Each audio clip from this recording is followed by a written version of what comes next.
বিসিবির সভাপতি হিসেবে প্রথমবার চট্টগ্রামে গিয়ে সাগরিকা স্টেডিয়াম সংস্কারে মনোযোগ তামিম ইকবালের। বাংলাদেশ নিউজিল্যান্ড ম্যাচ চলাকালীন পুরো স্টেডিয়াম দেখলেন ঘুরে ঘুরে। ইনডোর থেকে জিম সব জায়গায় পর্যবেক্ষণ করলেন তামিম। চট্টগ্রাম থেকে বিসিবির সভাপতির কার্যক্রম নিয়ে মোহাম্মদ নাজিমের আরও একটি রিপোর্ট। ক্যামেরায় ছিলেন শাওন আহমেদ। সাগরিকায় নতুন ভূমিকায় তামিম ইকবালের আগমন। যে মাঠে একসময় ব্যাট হাতে দাপট দেখিয়েছেন, সেখানে বিসিবি সভাপতি হিসেবে তামিমের আগমনে তৈরি হয়েছে ভিন্ন এক উপলক্ষ। বিগত বিসিবি সভাপতিদের মতো নির্দিষ্ট কর্মকাণ্ডে আবদ্ধ থাকেননি তামিম। স্টেডিয়ামে এসে ছুটে বেরিয়েছেন এক প্রান্ত থেকে অপর প্রান্ত।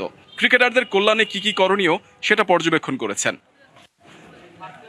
স্টেডিয়ামের পাশেই ইনডোর, সেখানকার অবস্থা দেখতে সরেজমিনে হাজির তামিম। অস্বাস্থ্যকর পরিবেশ কিংবা সংস্কার করতে যা করণীয় তা নিয়ে আলোচনা করেছেন ক্রিকেট অপারেশনস ম্যানেজার শাহরিয়ার নাফিসের সাথে।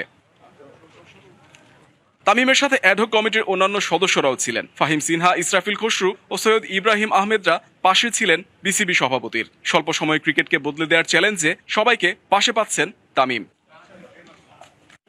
সাগরিকা স্টেডিয়ামে আন্তর্জাতিক ম্যাচ হয় নিয়মিত। মাঠে পর্যাপ্ত পানি সরবরাহ থেকে শুরু করে যেসব জায়গায় ঘাটতি আছে সেখানে উন্নতির চেষ্টা করছেন তামিম ইকবাল।